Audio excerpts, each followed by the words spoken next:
Hello everyone, welcome back to this quick tutorial.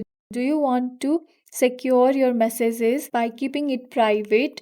If so, then in this tutorial, I'll show you how to lock your messenger on Android. So without any delay, let's start the video. First of all, what you have to do is go to the settings and here scroll down to apps and then tap on app lock. So here you have to give fingerprint or pattern that you have set or passcode, anything that you have set to it. After that, you have to search for messenger or you can simply scroll down and find it.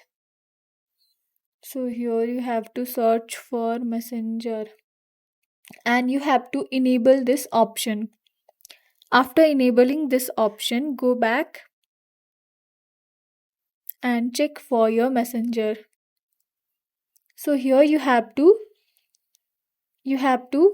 give the password to unlock the messenger, and here we are done.